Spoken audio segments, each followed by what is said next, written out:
Good evening friends. स्वागत है आपका फ्यूचर ऑनलाइन क्लासेज में। थोड़े कुछ दिनों के अंतराल के बाद हमें कुछ कारणों से कहीं बाहर जाना था, जिस वजह से हम पिछले 2-3 दिनों से आपका क्लास नहीं ले पाए हैं और आज पुनः हम आपके क्लास को लेने के लिए आ गए हैं। जैसा कि हम लोग हिस्ट्री के क्लासेज में पढ़ रहे थे कि हम लोग एक सभ्यता की शुरुआत किए थे कि हड़प्पा सभ्यता क्या है, ठीक है। और इसी के बारे में हम लोग चर्चाएं किए थे आपसे कि भारतीय इतिहास को 3 हिस्सों में बांटे थे और बताए थे आपको कि ऐतिहासिक काल क्या है, प्रागैतिहासिक काल क्या है या आध ऐतिहासिक काल क्या है। और ये क्रम हम उसको बढ़ा के आपको कृषि की शुरुआत पर ले गए, ताम्रप्रशान युग को बताएं, ठीक है। कृषि की शुरुआत के बाद हम लोग एक सभ्यता की शुरुआत किए थे और आपसे हम लोग बातचीत किए थे कि एक सभ्यता क्या होता है। तो सभ्यता में हमने बताया था कि जब एक ही विचारधारा के बहुत सारे लोग मानने लगे, एक जगह रहने वाले लोग किसी एक विशेष सोच को, एक विशेष विचारधारा को मानने लगे, तो उसे हम लोग सभ्यता कह सकते हैं, ठीक है। और उसमें हम लोग एक सभ्यता की चर्चा किए थे जो एशिया की या भारतीय महाद्वीप की प्राचीनतम सभ्यता के नाम से जाना जाता है, जिसको हम लोग हड़प्पा सभ्यता कहते हैं। उसकी चर्चा हम लोग शुरुआत कर चुके थे, ठीक है। हड़प्पा सभ्यता के बारे में हम लोग कुछ पढ़े थे कि एक ये ऐसी सभ्यता था जिसमें कांसे का प्रयोग का साक्ष्य भी मिला था। कांस्य धातु जो तांबा और टीन के मिश्रण से बनता है, एग्जाम के लिए इंपॉर्टेंट सवाल होता है कि कांस्य किससे मिलकर बनता है, तो तांबा और टीन से। तो उस कांस्य युगीन सभ्यता भी कहा गया था किस सभ्यता को, तो हड़प्पा सभ्यता को कांस्य युगीन सभ्यता भी कहा गया था, ठीक है।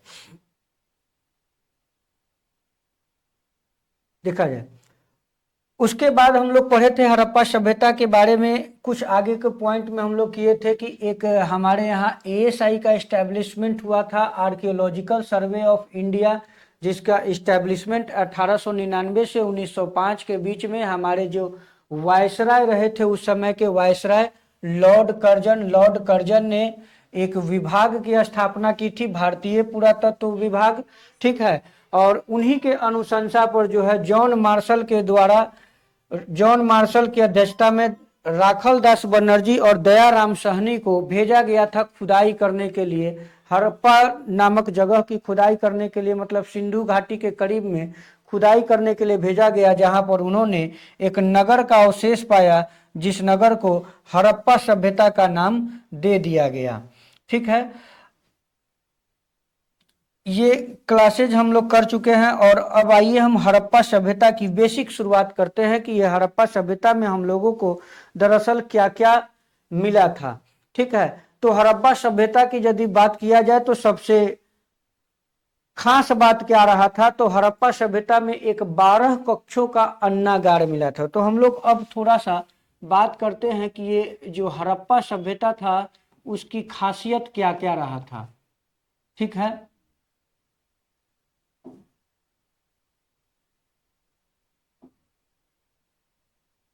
देखिए, तो हड़प्पा में पहला खासियत क्या रहा कि यहां से हमको क्या मिला, तो एक मिला हमको 12 कक्षों का अन्नागार, ठीक है। 12 कक्षों का अन्नागार मिला।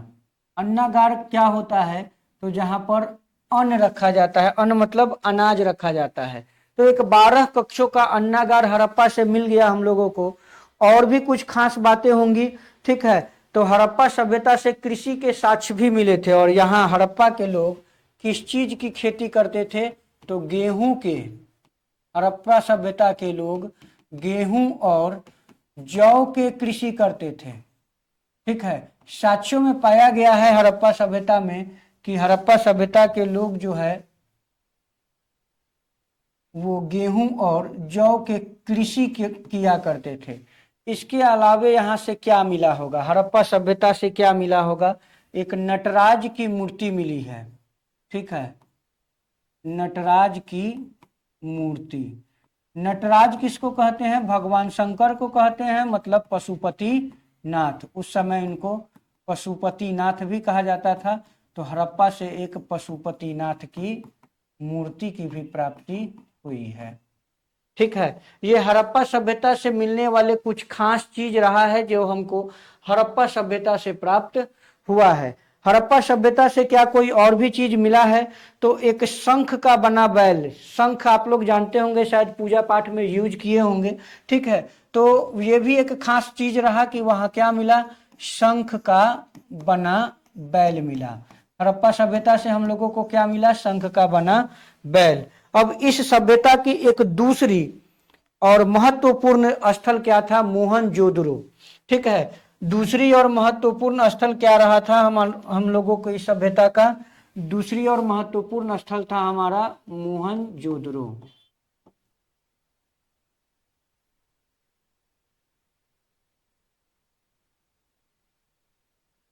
तो जैसा कि हम पिछले क्लास में आपको बताए हैं कि इसके खोजकर्ता कौन थे, मोहनजोदड़ो के खोजने वाले कौन थे? तो आपको मालूम है कि खोजकर्ता इसके थे आर.डी. बनर्जी, राखल दास बनर्जी।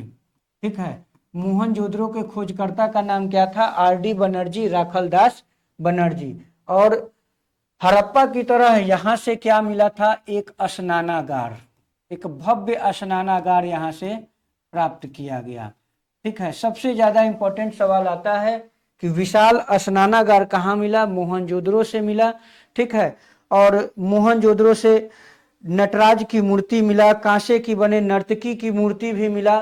ठीक है, मोहनजोदड़ो से दो और खास बात क्या मिला हम लोगों को,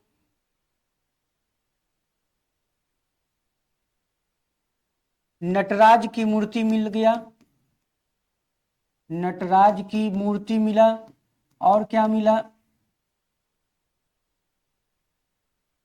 ठीक है, मोहनजोदड़ो से और क्या मिला हमको, कांस्य धातु की बना, कांस्य की नर्तकी की मूर्ति मिला।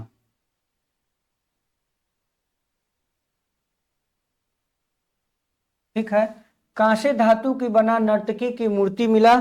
और एक इंपॉर्टेंट सवाल जो है ये पूछा जाता है कि मोहनजोदड़ो का अन्य नाम क्या है, इस मोहनजोदड़ो को और किस नाम से जाना जाता है? तो हम लोग पढ़े हैं कि मोहनजोदड़ो का अन्य नाम क्या है, दूसरा नाम क्या है?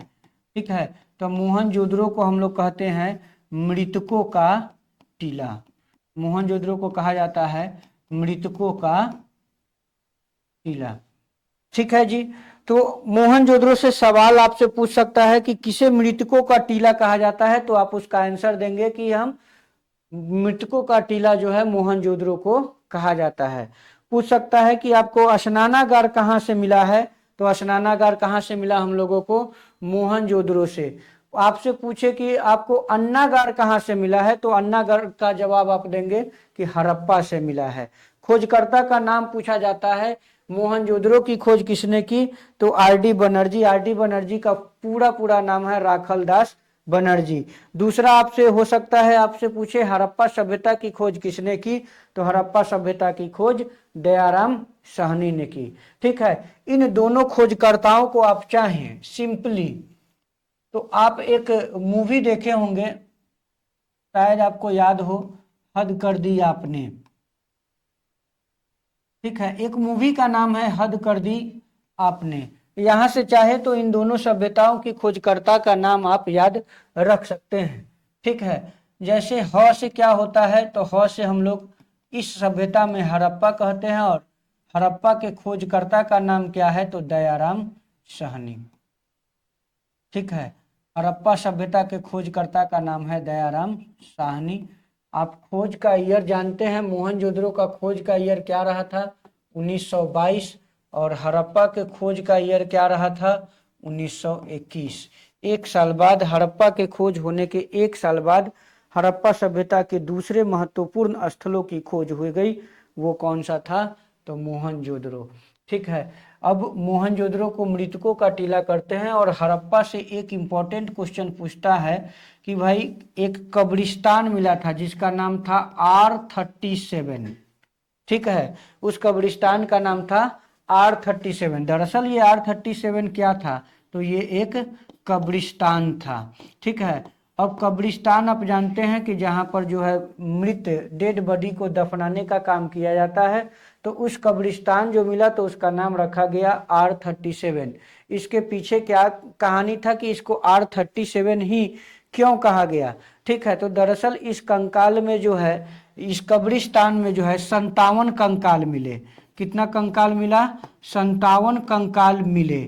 लेकिन 57 कंकाल के अवशेष तो प्राप्त हुए, लेकिन उनमें से 20 कंकाल जो थे वो पूरी तरह से सड़ गल गए थे। 20 कंकाल जो है वो सड़ गए, इतना ज्यादा खराब हो गया वो 20 कंकाल कि उस पर परीक्षण नहीं किया जा सकता था, टेस्ट नहीं किया जा सकता था उसको। तो फिर क्या किया गया, अब 57 टोटल मिले, 20 उसमें से कंकाल सड़ गए, तो जो रेस्ट बचा 37 उन पर क्या किए गए? परीक्षण किए गए। 37 कंकालों पर परीक्षण किए गए। ठीक है, परीक्षण का उद्देश्य क्या रहा होगा? उस समय के जीवन स्तर का पता लगाना, लोग कितना लंबा, कितना उनका जीवन काल क्या रहा होगा, कितना लंबा उन लोगों की जिंदगी होगा। ठीक है, तो इन सब की बातों का पता लगा होगा। और चूंकि 37 कंकालों का परीक्षण किया गया, इसलिए उस कब्रिस्तान का नाम ही रखा गया R37। ठीक है बच्चों, इसके बाद हम लोग इसके अगले स्थल पर चाहते हैं कि ये चनहूदरो, एक इसका ग्रामीण सभ्यता थी। यहां पर देखिए, अगला इसका स्थल था हम लोग को हड़प्पा सभ्यता का चनहूदरो।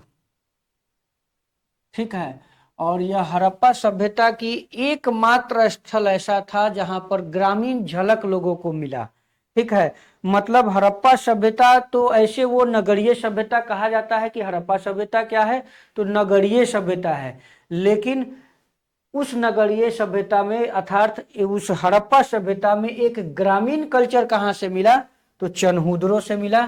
तो ये इंपॉर्टेंट बात है कि चनहूदरो क्या थी? तो यह एक ग्रामीण सभ्यता थी।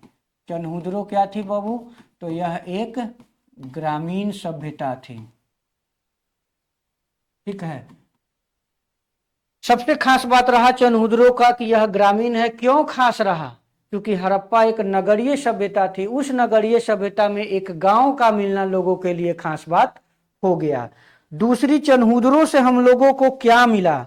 तो चूड़ी और लिपस्टिक के साक्ष्य मिले थे।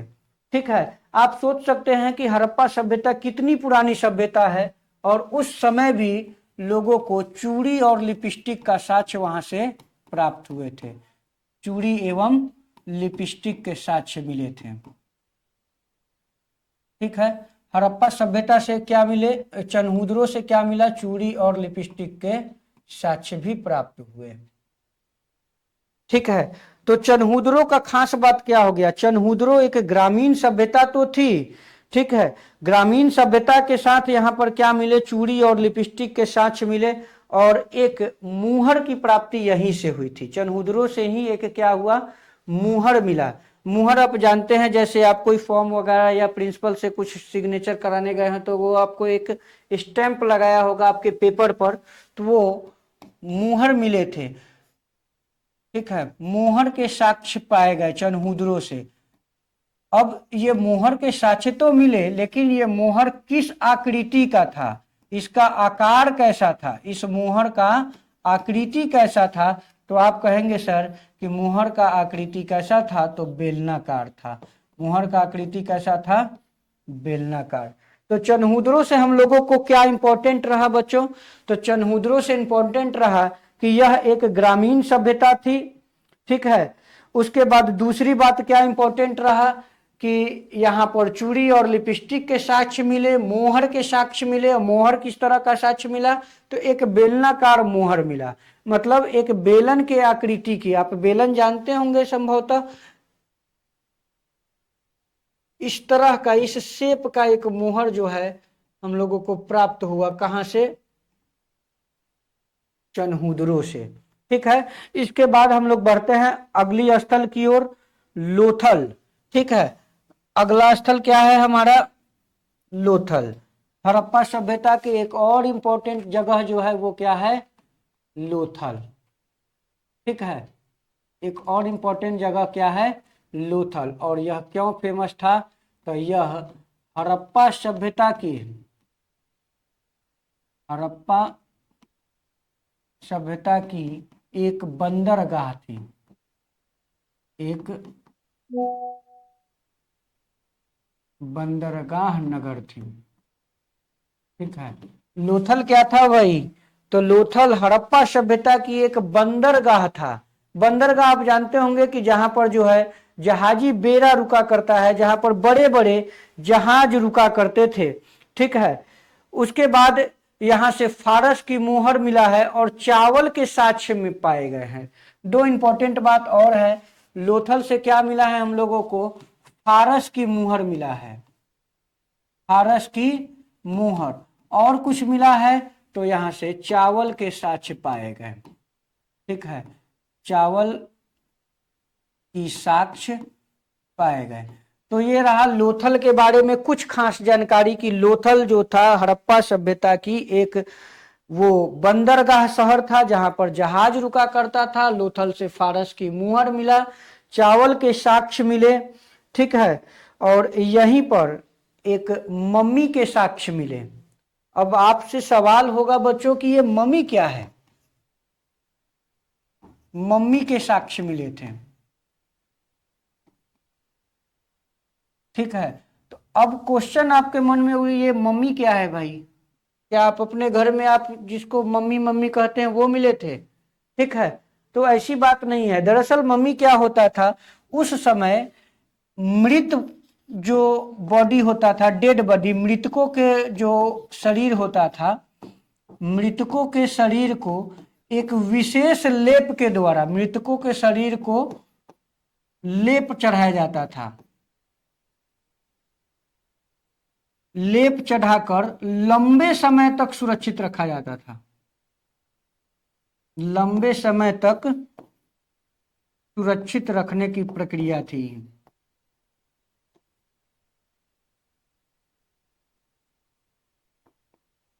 ठीक है। तो मम्मी क्या है भाई, तो मम्मी था मृतकों के शरीर को एक विशेष रासायनिक लेप लगाकर लोग उसको लपेट के और तब जो है वो कब्रिस्तान में या जहां उनको दफनाना था या उनको लंबे समय तक रखना होता था तो वहां पर वो रखते थे, जिससे डेड बॉडी बहुत लंबे समय तक डिकम्पोज नहीं होता था, खराब नहीं होता था। ठीक है। तो उसको मम्मी कहा गया था। ठीक है। अब हम लोग बढ़ते हैं हड़प्पा सभ्यता को एक और स्थल जिसको हम लोग किस नाम से जानेंगे, तो उस स्थल को हम लोग कालीबंगा के नाम से जानेंगे। ठीक है। और कालीबंगा का खासियत क्या रहेगा, तो वहां जूता हुआ खेत मिलेगा हम लोगों को। ठीक है। कालीबंगा हड़प्पा सभ्यता के एक महत्वपूर्ण स्थल क्या है, कालीबंगा। और कालीबंगा से क्या पाया गया, जूते हुए खेत, जूते हुए खेत। और भी कोई चीज मिला क्या, ठीक है, तो चूड़िया मिला था यहीं से। कैसा चूड़िया मिला था, काली मिट्टी की बनी। कैसा चूड़िया मिला था, काली मिट्टी से बनी चूड़िया हम लोगों को प्राप्त हुआ था। कहाँ से, कालीबंगा से, इसीलिए नाम भी इसका पड़ा था कालीबंगा। वहां की मिट्टी जो है थोड़ी काली हुआ करती थी और वहां के जो चूड़िया मिली वो काली मिट्टी से निर्मित थे, इसलिए इस स्थल का नाम पड़ गया था कालीबंगा। ठीक है। हड़प्पा सभ्यता के एक और स्थल की ओर चलते हैं जिसको हम लोग किस नाम से जानते हैं, तो उसको हम लोग वनावली के नाम से जानते हैं। ठीक है। किस नाम से जानते हैं हम लोग, वनावली के नाम से जानते हैं। हड़प्पा सभ्यता के एक और स्थल जिसको हम लोग क्या कहते हैं, वनावली के नाम से जानते हैं बउआ। तो वनावली से वहां हम लोगों को क्या मिला था, तो आप लोग तेल खाते होंगे सरसों का, तो वहां से सरसों का साक्ष्य मिला था। वनावली से क्या मिला बाबू, तो वनावली से मिला सरसों का साक्ष्य। और भी कुछ मिला वनावली से। ठीक है। देखिए मानव और पशु की मूर्तियां भी वनावली से हमें प्राप्त हुई। किसकी मूर्तियां, मानव और पशु की मूर्तियां जो है वनावली से प्राप्त हुई। ठीक है। मानव एवं पशुओं की मूर्तियां मिली, मानव एवं पशुओं की मूर्तियां प्राप्त हुई। ठीक है, ये वनावली से हमें प्राप्त हुई थी। अब रहा कि भाई ये इतना इंपॉर्टेंट सभ्यता था और तब इसका विनाश कैसे हो गया। आखिर ये सभ्यता इतना विकास करने के बाद विनाश कैसे हो गया, क्या महत्व, इतना ये जो विकास हुआ फिर इसका विनाश कैसे हुआ, तो हड़प्पा सभ्यता का अंत आया अब। ठीक है,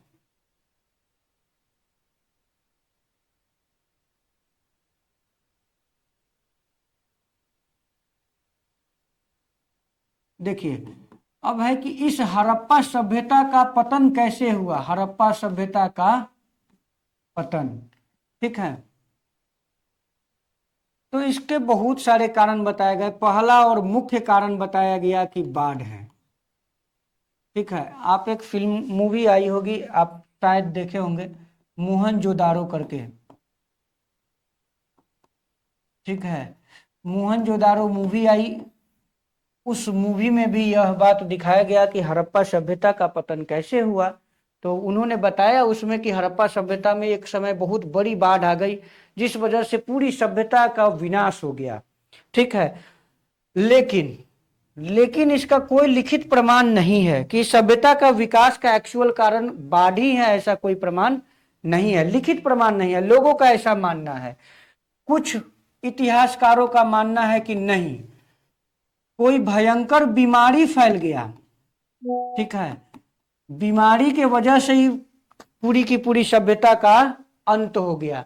जैसे आप सभी बच्चे जो है फेस किए होंगे कोविड को, कोरोना को, 2020 का वो दौर शायद आप लंबे समय तक आपके जहन में होगा।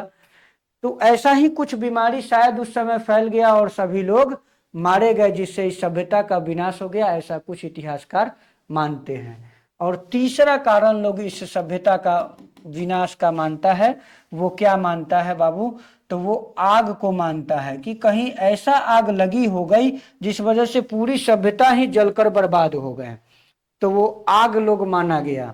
ठीक है, कि आग के कारण से भी इस सभ्यता का विनाश हो गया है। ठीक है बच्चों, तो आज आपको क्लास कैसा लगा इस पर आप कमेंट जरूर करेंगे। और हाँ, एक खास बात कि हम लोग जो है फ्यूचर ऑनलाइन क्लास के द्वारा, देखिए फ्यूचर ऑनलाइन क्लास के द्वारा जो है डीएलएड का इंट्रेंस एग्जाम की तैयारी के लिए, डीएलएड इंट्रेंस एग्जाम 2025, इसकी तैयारी और सफलता के लिए एक पेड कोर्स भी लॉन्च कर दिया गया है, जो आगामी 1 तारीख से उसकी क्लासेज भी चालू हो रहे हैं। ठीक है, तो आपको यदि डीएलएड एंट्रेंस में अच्छा स्कोर करना है, आपको अपना मनचाहा कॉलेज चाहिए, आप अपने घर अपने आसपास की कॉलेज में दाखिला लेने की इच्छा रखते हैं, तो उसके लिए आपको एक बेहतर मार्क्स लेके आना होगा। इस एंट्रेंस एग्जाम में आपको मार्क्स बेहतर लेके आना होगा। उस बेहतर मार्क्स लाने के लिए हम लोग जो है फ्यूचर ऑनलाइन क्लास के द्वारा एक entrance exam, DElEd entrance exam 2025 की शुरुआत की गई है, जो एक पेड कोर्स है। ठीक है, यह एक पेड बैच है जिसका फी अभी ऑफर प्राइस चल रहा है, मात्र 499 में आप इस बैच को ज्वाइन कर सकते हैं। ठीक है, कुछ समय बाद इसी ऑफर प्राइस का यदि आप लाभ नहीं लिए और फिर ज्वाइन करना चाहेंगे तो आपको 1000 से 1500 रुपए आपको लग जाएंगे और कोर्स फिर वही होगा। तो हम उम्मीद करते हैं आप ज्यादा से ज्यादा प्रयास कीजिए कि इस कोर्स के साथ जुड़े और अपने मार्क्स को बेहतर बनाएं। ठीक है, मिलते हैं कुछ अगले क्लासों में कुछ और नए आइडियाज के साथ। तब तक के लिए आप लोगों का धन्यवाद। जय हिंद।